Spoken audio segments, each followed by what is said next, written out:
Welcome to the 1905 podcast. Joe and I have been going to Stamford Bridge for over 30 years. For the past 3 years, we've been exchanging voice notes on everything from the highs in Porto to the lows of Potter. Each week, this podcast will take you inside our unfiltered thoughts on all things Chelsea, sharing our view from Gate 13 of the Matthew Harding stand. Let's hit the notes. Before we begin the 1905 Chelsea podcast this week, Chris and I would like to share our heartfelt condolences to the family of Diego Jota and André Silva, who died in that horrific car crash last week. Our thoughts and prayers are with the family, and from everyone at Chelsea, I'm sure we can all be together in a time of crisis like this, and we wish the family nothing but love and support. So I'm not sure how everybody decided to watch the game, either last night or this morning, as it was for us in the UK. I decided to get up at 1:30 and fumble around in the living room, found myself a packet of wine gums and a can of Pepsi, and that kept me going for the remainder of the game. I desperately wanted a cup of tea, but I just couldn't face it. My house was like a furnace, and I thought, you know what, I'm going to go for the cold, sweet option and do all that in the morning. But yes, I was pleased to have got up and watched it because I think it was a really good performance by Chelsea yet again. I'm really here for this kind of, I'm going to call it Maresca 2.0. I'm going to regret that in about 3 months probably. But the way the team are playing and the way they're buzzing around the field, I'm finding it really exciting to watch. There's nothing that I can really criticise at the moment in the team. I think they're all performing to a very high level. I think they're all starting to maybe adapt to the way Maresca wants to play. Now, we are playing a little bit on the counter-attack, which I personally like. Now, Maresca might say that he wants even more control over these games, but I think the side seems almost set up to be playing a very high-octane, win the ball in the changeover and get your fast, speedy players on the ball as much as possible and cause the opposition a lot of trouble. And that seems to be what we're doing. Over the course of this tournament, I think that Noni's had good moments. I think Pedro Neto's had some really good moments. I think Cole Palmer against Benfica, when he was off the left-hand side, with the flashing Cucurella bombing in behind him, they had great moments on the wing as well. So I don't think it's a bad strategy, but equally, we are still having a lot of control in the middle of the park, which is great. Now, yesterday, we probably didn't have as much control because there was no Lavia, Caicedo, or the injured Reece James who got injured in the warm-up. Luckily, it seems to be just a precautionary measure, and he felt a little bit of stiffness, so they didn't want to take a risk with him, which is completely fair. But that meant that André Santos came in for his full debut, and he did brilliantly well. He was really great, but what it meant was he was kind of on his own in there. Now, Enzo did help him out, and I thought Enzo played well too. But where Enzo wants to get forward, it did leave André Santos a little bit exposed at times, but he dealt with it really, really well. But for a first game, he's never going to be perfect in every single way. But I thought he had a very acceptable game. He broke up a lot of tackles. He's very good at getting his body the right side of the ball, so between him and the attacker. And he ruled in a lot of fouls. He did a lot of byclasses. When the opposition were getting away from him, he managed, a bit like Caicedo, to get his toe in and just kind of hook the ball either back to himself or to another player on the field, usually back to Colwill or Chalabar last night. But I thought he was excellent. But when you take three players like Lavia, James and Caicedo out in the middle of the park, it does really kind of cause you a bit of a problem. So big credit to André Santos for his full debut. I thought he was really good last night. And there were plenty of other really notable kind of worthwhile people to talk about. I thought Enzo Fernandez had a really good game. I thought Cole Palmer played very, very well.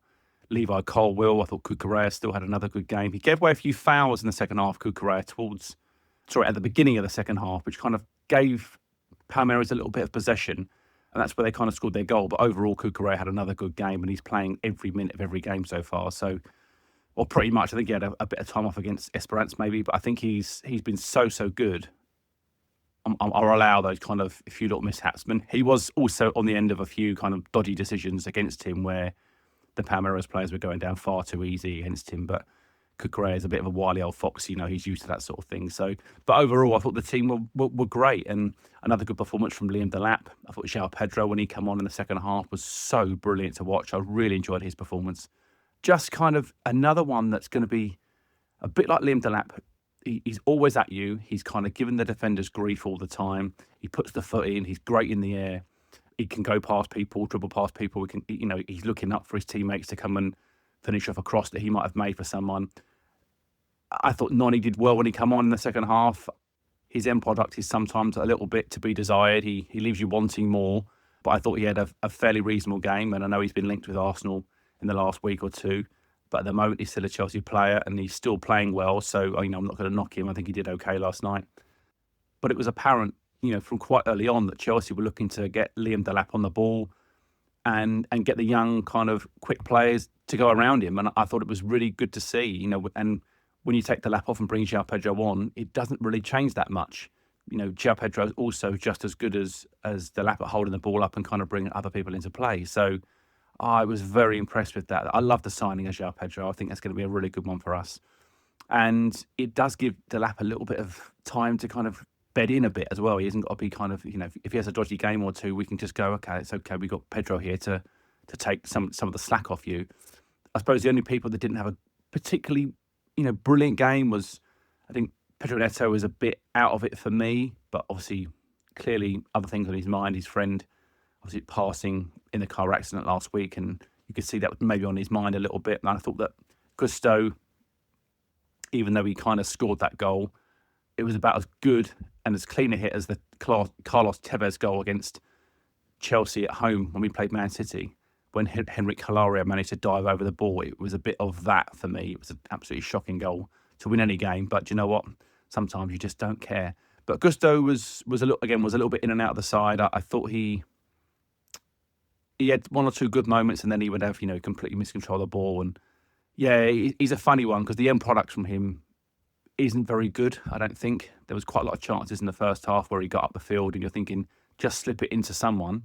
And there was at least 3 or 4 white shirts that he could have chosen, or even if he just put the ball with a load of pace across the front of the box or the front of the 6-yard box. But he always manages to kind of pick out the wrong pass, and it gave Palmeiras back the ball back. And yeah, he was a little bit frustrating, but he did score a goal. I'm giving that goal to him. I know it was given to the Brazilian goalkeeper, but I don't think you can do that. I think it was on target, and there you go. It's his. But it's amazing what the commentary can do, because after that they said that Gusto was having an amazing game, and I thought, we're clearly watching 2 very different games, because I didn't see that whatsoever. But look, we've spoken enough about Gusto recently. I don't think he's for us at the moment. He's not someone we want to see sold or anything, but if you took an offer for him, I wouldn't say no. But again, whilst he's at the club and he's performing, then, we'll continue to support him. But yeah, I didn't think he had a great game last night. It was amazing to see Palmer score a goal in open play, and he took it really well. Lovely take, and he obviously knocked it around the Palmeiras defence and slid it into the bottom corner, and that was a really, really timely finish. And you could see it was nice. He went straight over to his mate Tosin. They obviously are very good friends, and we've sort of gathered this in the last few months where they've been doing press interviews together. And after the Conference League final, Tosin said that he wanted to be man of the match, obviously in tongue-in-cheek, and Palmer giving his 2 pence worth when Tosin got man of the match against, I think it was Esperance last week. You can see he was the first person he ran to when he scored his goal, which I thought was nice. And you can see there's a bond there. And again, that Man City link with Chelsea buying Jamie Gittins this week, you can probably see there's going to be another one that they could all get on and chat to quite quickly and easily. And it makes for the dressing room to be quite a harmonious place when a lot of these players have played together before. So yeah, looking forward to seeing him play. I know Chris, you're quite eager to talk about him and see what he's going to do for the club, being a left wing yourself. So, but he was there last night in his trainers and he's in his casual clothes at the end of play, obviously going on the field to congratulate the team when they won. And it's got to be said, if this is Maresca's 2.0 team, then sign me up for it, because we're playing some really high octane, fast paced. We're looking to get shots at goal. Again, we're not scoring enough for my liking at the moment, but that will come. And the way that Delap and João Pedro in particular are going to occupy the 2 centre backs, it's only going to create more space for the likes of Enzo, Palmer, Gittins, etc., to create havoc for the opposing team. And I love the way that the lap drops really deep and it opens up a massive space in behind for, like I say, for those runners to get in there. And There's so much pace in this Chelsea team. So I know Gittins is in the class as the second fastest player in the Bundesliga last year, so he's obviously rapid. And obviously, I know Pedro Neto didn't have a great game last night, but he's had a really good tournament so far. And I think once the sadness has calmed down for him, maybe next week or the week after, if he plays, he'll get his shooting boots back on and he'll get his confidence back. So I was just so impressed with the way we played. We look very solid at the back. And in particular, Levi Colwill, who we're going to miss because he's got a booking for the next game, so he won't play against Fluminense. But he's been so great. He made some fantastic interceptions and blocks last night. And I said last season that I thought he was a bit childlike, and it was a few babyish decisions that he was making, blaming referees and blaming other people for his own mistakes. But he seems to have really grown in the last few weeks, which is kind of strange. And I suppose towards the end of the season, the Nottingham Forest game in particular, I thought we had a very good match in. He marshaled the defence really well then. And it's nice to see that he's actually putting in what I would class as captain's performances in the absence of Reece. I know Enzo is the actual captain, but he seems to be really kind of demonstrating a level of calmness. And you saw it when we conceded our goal. He was the first one. The camera panned to him. He was going, calm down. Everyone, it's fine. It's all right. Don't worry about it. We'll go again. You could see it. And it was really good to have that kind of visual of a player, because sometimes you don't see that. And you can just see it in our general play. There's less faffing around at the back at the moment anyway. Sanchez is playing a little bit straighter, a little bit longer at times. Yes, he passes the odd ball out to the odd player, but that's kind of fair enough. But we don't seem to be doing as much dilly and dallying around as we were last season, which means we're getting it into the front players and the midfield players quicker. And let's be honest with you, we want to see them players on the ball more than, say, Malo Gusto. So if we are going to continue to play this way next season, then I think we're in for a really exciting time. And it's kind of why we've been banging the drum for the manager to stay on, because if you keep chopping the manager every single season, everybody's got a fresh new idea. And the players are constantly in that mode of, are we playing like Pochettino did? Are we playing like Maresca did? And if there's another new manager next season, we're going to play like what he wants to do. And it's very difficult sometimes to kind of get your head around which system and which formation you're playing. And do I play short here? Do I play long here?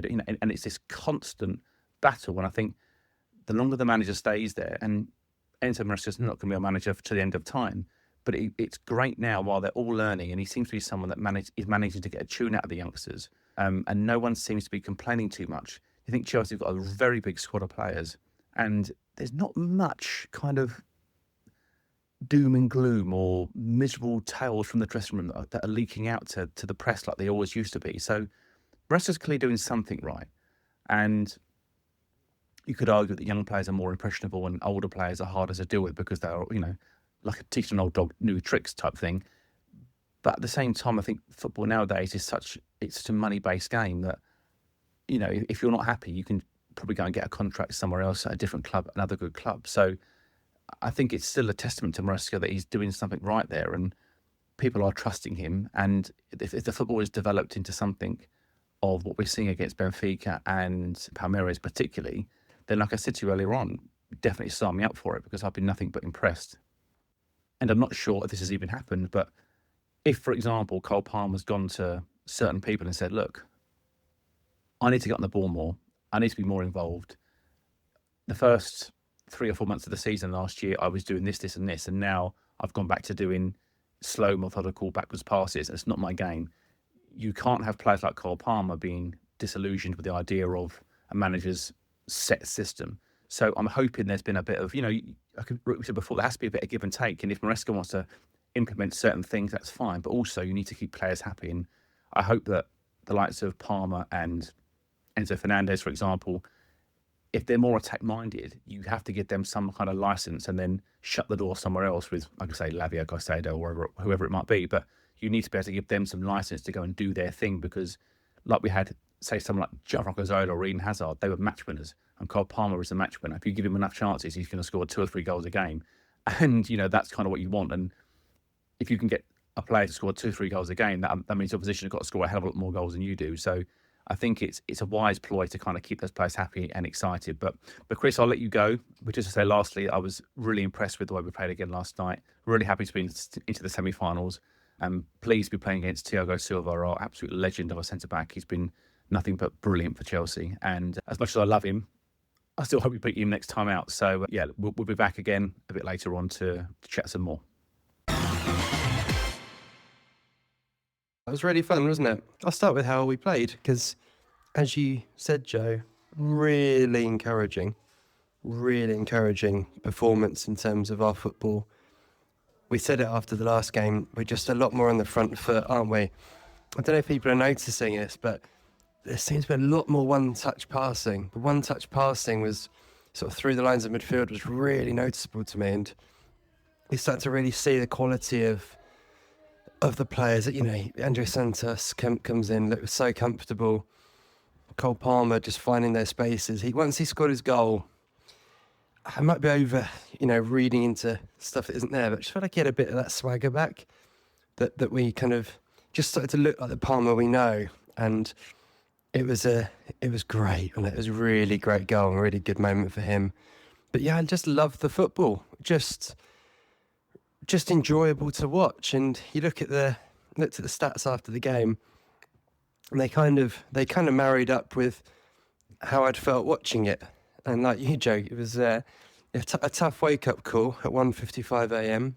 Alarm went off, and I was like, what's going on? What's this about? And then suddenly remembered, okay, I'm up to watch Chelsea. And yeah, dragged myself downstairs, put the TV on, and yeah, immediately you're in. It was a surreal kind of thing actually watching the game at that time, but massively makes me appreciate all of those fans across the world who do it on a regular basis to watch Chelsea at all hours, wherever you are in the world. So yeah, credit to you out there who do this on a regular basis. But yeah, I just thought we were really good, really played well.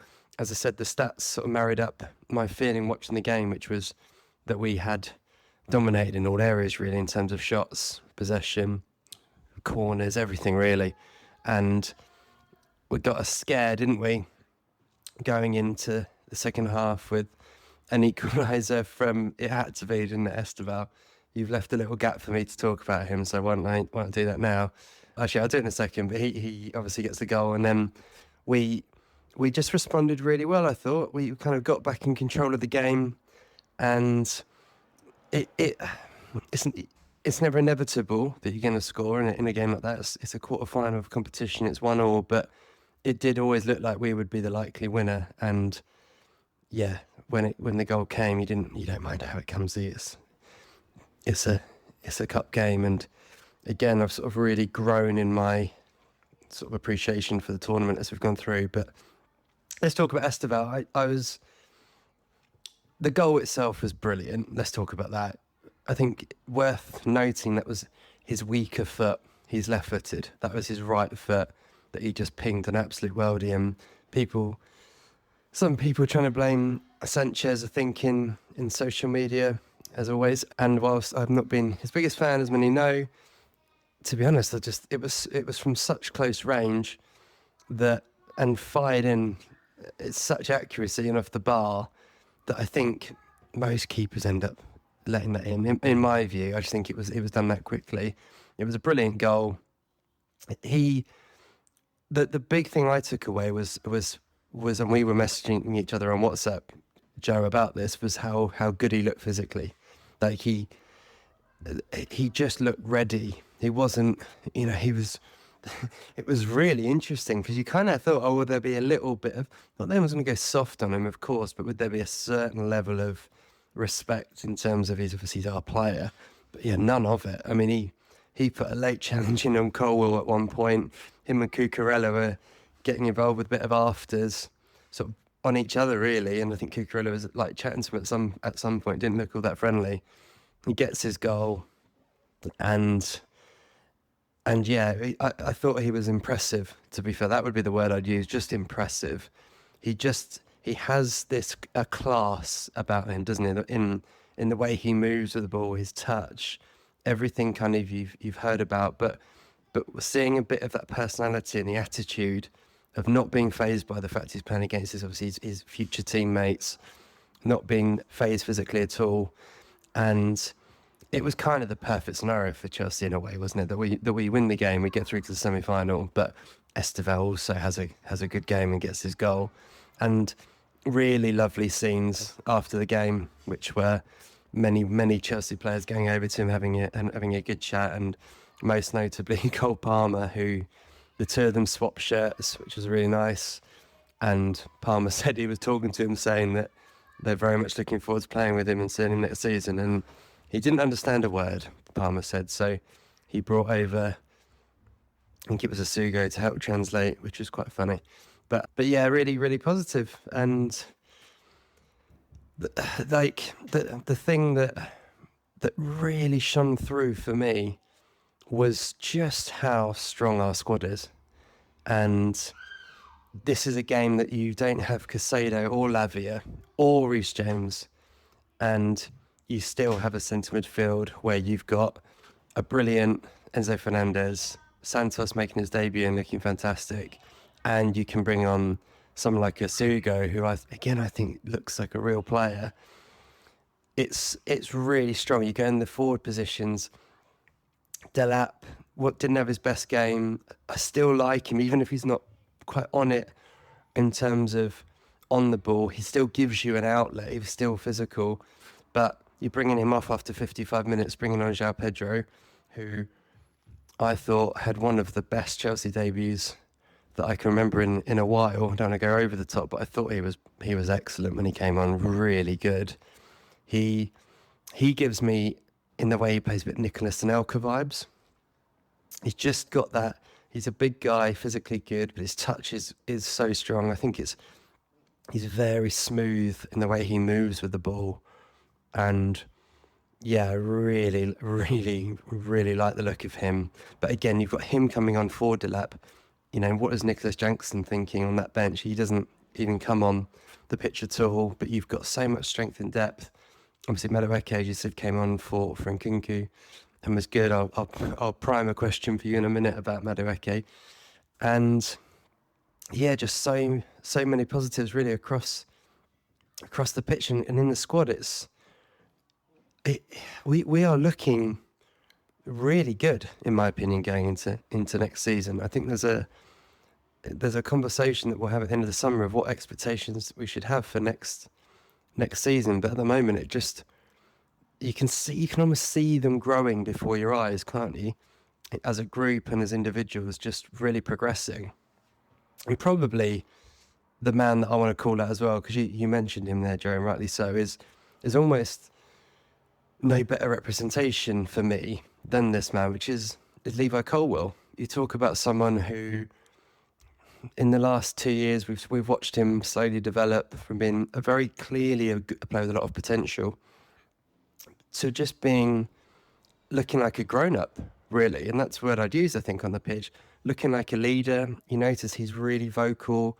I think in the warm-up, in the team huddle before the game, he's speaking, like you said, after the goal. He's the one there growing in stature on the pitch. Often the first to go over to the referee to talk to him as well. It was notable in the Benfica game when the penalty was given that he gave the referee quite a big earful, but really growing as a player as well. And there was a really good interview. He's done a couple of good interviews actually in the States. There was one on the Chelsea website I watched. He also did one with The Athletic, I think it was. And what I was encouraged by was how honest and open he was about his form, and just saying, he had a decent season last year, but he felt he still had a lot of areas to improve in. He's talking about the fact that with his one-on-one defending, he felt it was lacking at times, and he had improved that a little bit towards the end of the season, but still had a long way to go. All of these kind of things where you're like, okay, he's really aware of his areas to improve, and he's a very charismatic guy, actually, Colwill. I think he's very engaging when you hear him speak. There's so many footballers now, as we know, that give you very little in interviews, and it's almost over media trained. He's a bit of a throwback to me. Reminds me a bit of like a Frank Lampard or a John Terry, where yes, they knew what to say, but actually they would give you an opinion and a bit of personality. And I really got that from Colwill. And yeah, he's just growing as a player and as a leader, I think, in front of our eyes. So yeah, very encouraging, and just excited to be in the semi-finals, it's a more sociable kickoff for UK listeners. It's an 8 o'clock on Tuesday night, which will be really fun. I'm really looking forward to that.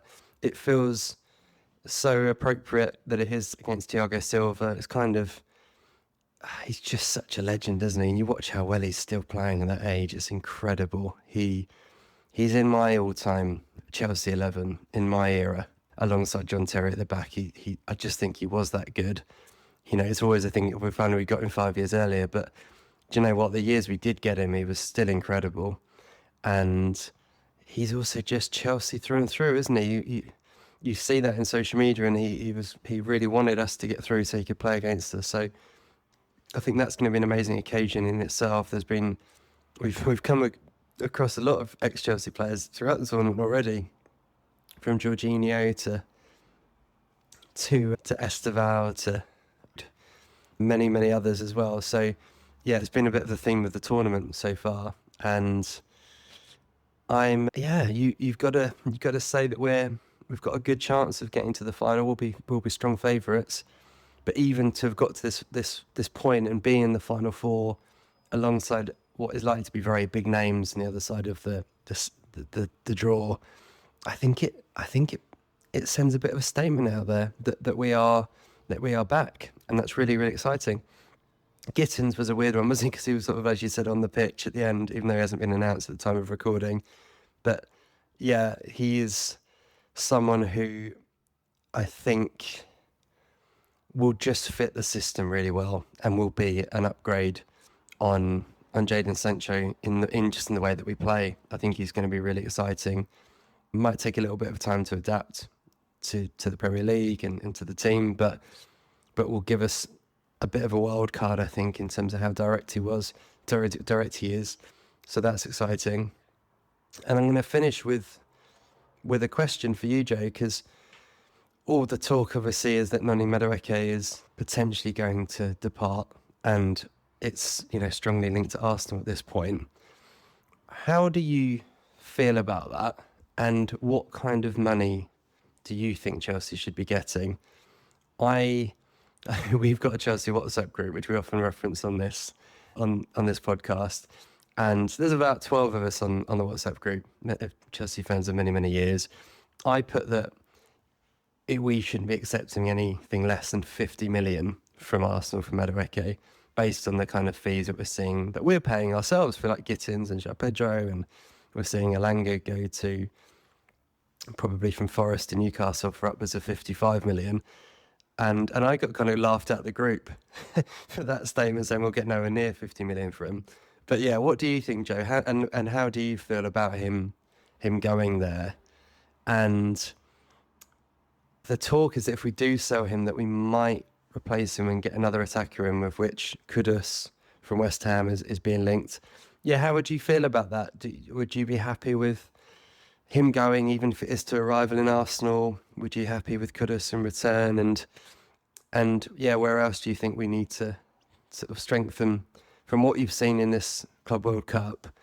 What else do we need to have a real go for next season if we want to aim high? And you know, what is aiming high next year? Is it top three and consolidate Premier League, or do we aim bigger? I don't know. We're probably getting ahead of myself, but yeah, exciting times. I think credit to Maresca, because he's showing a more pragmatic side in the way that we're playing, certainly out from the back, and yeah, lots of reason, I think, to be optimistic. It's good times, and it's fun. It's fun again, isn't it, being a Chelsea fan? So yeah, bring it on. Yes, all the reports are now that Noni Madueke has agreed terms with Arsenal. No fee has been agreed or no bid has been made at this point, but it's looking very likely. Sky actually tonight are reporting quite heavily that Arsenal are about to make a bid. Whether that's in the next day or two, well, that remains to be seen. But I think that let's look at it two ways. Let's look at it from Arsenal's point of view. They loaned Sterling of us last season, and it was a mitigated disaster for them. Now, Arsenal are clearly looking at someone to cover Saka if he gets injured or misses games in some other way.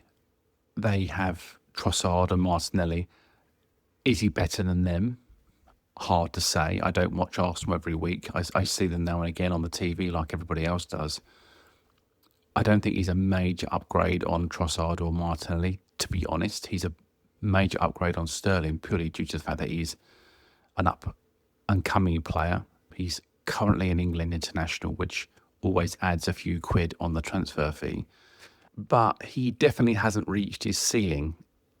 As a Chelsea player, I've watched him, a lot last season, particularly last season, and thought that he has some decent games without ever being world class. Is maybe a bit of a stretch because they're all young, but he's 23. He's not a baby anymore. He's not 18, 19, and you're hoping. I think he's maybe reached a level where you kind of go, he might get a bit better. But his attitude has always been an issue. And it's just what we read and what we hear in the press. He's always had moments where his behaviour's sort of been brought into question. Let's just say that. I think there's so much competition for places at Chelsea, and they've already added Gittins, and Estêvão is coming. João Pedro's come as well. Delap's, okay, they're not all playing the direct position of him, but they're all forward players, and there's still obviously all the usual ones that are there in Palmer, etc. So if you're him, it's probably a good time to leave. If you think you're not going to be a starter, or you're certainly not going to play 40 games next season, 50 games, you've got to be thinking, if I'm only going to get 20 in the odd appearance off the bench, do I want to do that? And I think if he's playing for England and there's a World Cup round the corner, whether you think he's good enough for England is not for us to question. If the manager picks him, the manager picks him, as in Thomas Tuchel, that is, for England. There has to be something in him that people like. But I just find him, he can be a little bit aggravating in a blue shirt. One day you think, okay, maybe he's cracked this, and then the next week he completely goes out of the game and doesn't really get involved, and he often gets substituted. So, like I say, I think there's a lot more to his game that Arteta or any club will kind of add. They'll kind of bring a bit more out of him. But is he going to be that much of a game changer for Arsenal? I don't think so.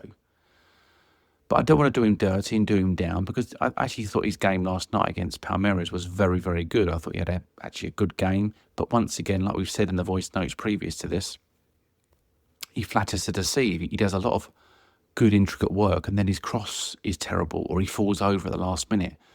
And I just think that now and again you need someone to be a bit more reliable. And I think that's where he has come unstuck at Chelsea, is that he frustrates you because he doesn't deliver numbers every single week. At least when Palmer plays, he hasn't scored up until yesterday a goal in open play for 28 games. However, his record before that is exceptional, and his performances in those 28 games have been of a decent or high standard, whereas Noni is the one, like we said, that's always getting dragged off because he's not actually done very well.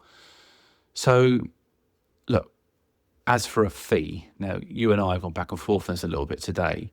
I'm of the opinion that if you're an England international and you're playing and making squads and games fairly regularly now, you're playing for Chelsea, who pay £30 million for him. There's not a chance in hell that Chelsea have just paid £51 million for Gittins that you're going to sell him for any less than that. I would be shocked if Chelsea sell him for less than 50. That's just my personal view. I think just the way the transfer market is, I'm not saying that anybody's worth a certain amount of money. Is Palmer worth 100 million? Is he worth 150 million? I don't know. It depends on the club negotiating, and also it depends on where the money is at the moment in the leagues. And the money, as we well know, is in the Premier League. It's not in the major European leagues. There's some, but it's only very select teams that can afford to pay for players, and they don't always want to get the players from England because they're always often on big wages. So I think I've come to the realisation that Noni and people like him are going to be bought by people in the Premier League. like you just said earlier, Chris, Alanga's likely to go to Newcastle.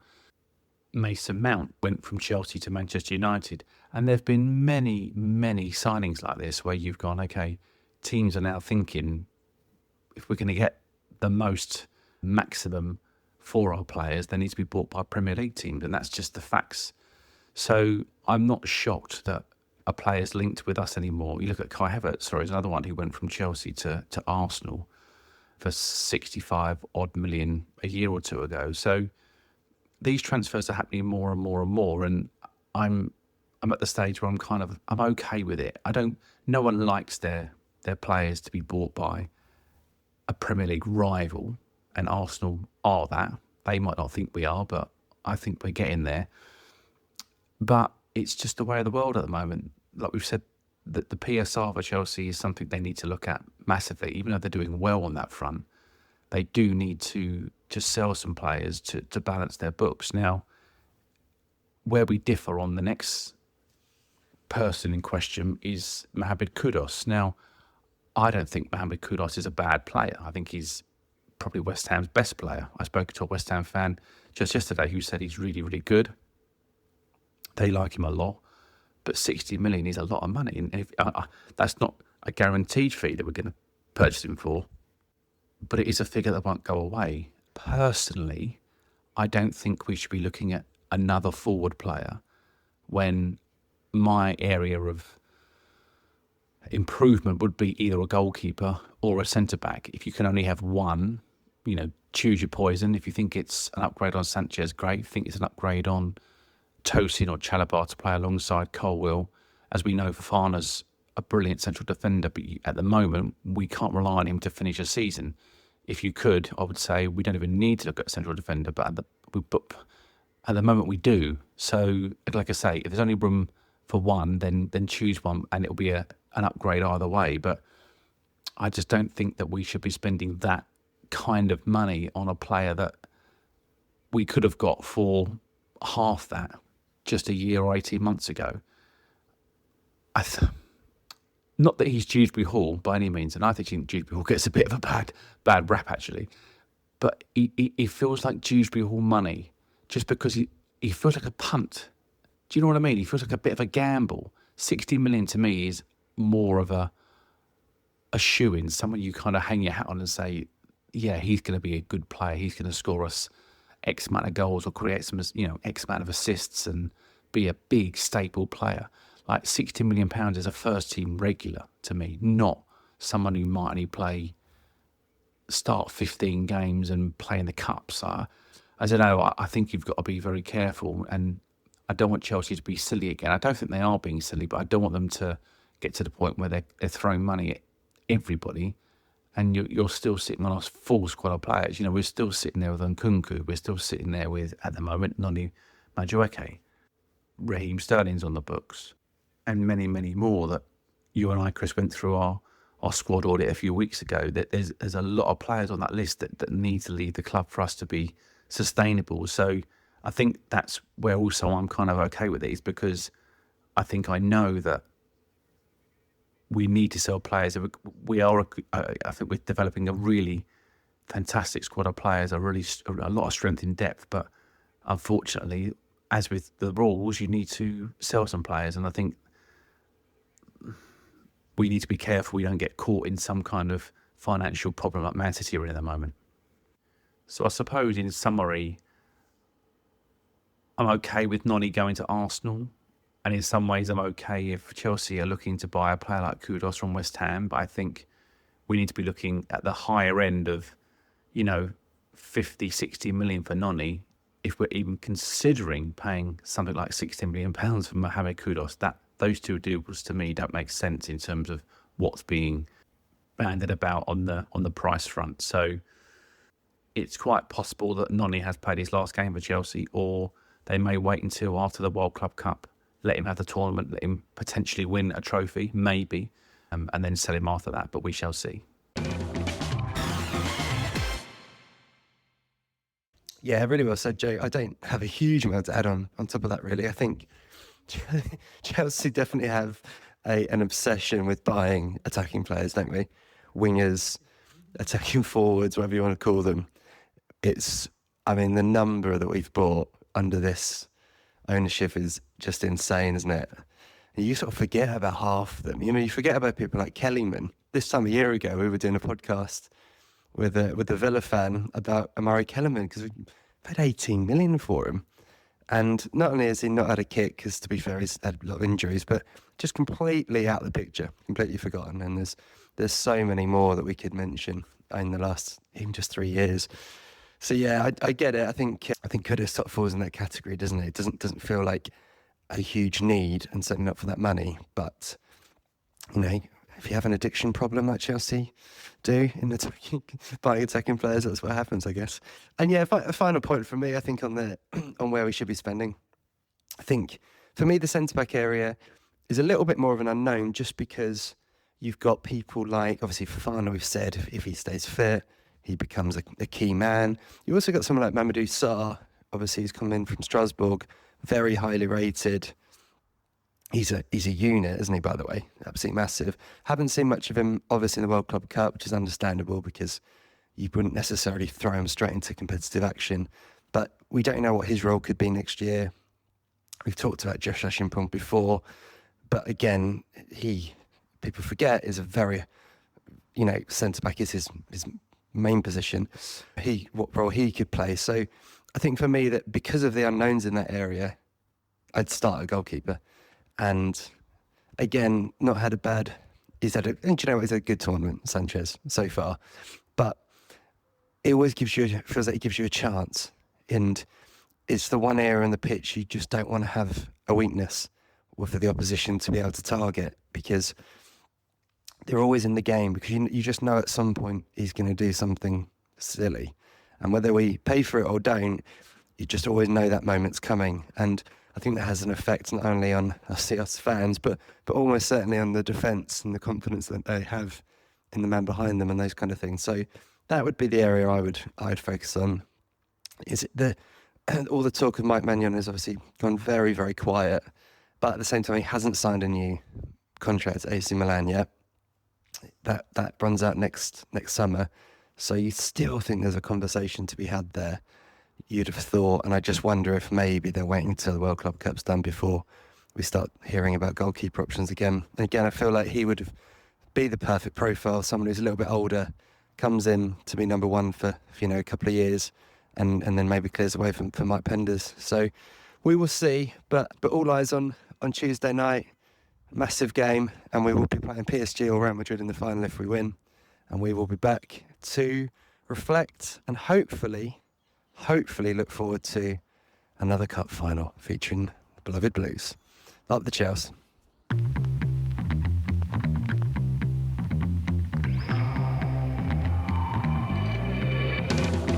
Those were the Chelsea notes for this week. If you enjoyed the podcast, do us a favour and share it with a fellow Blue. And we'd love to hear your thoughts, so leave us a review wherever you're listening. Wherever you may be, stay carefree, and remember, every little thing's gonna be alright.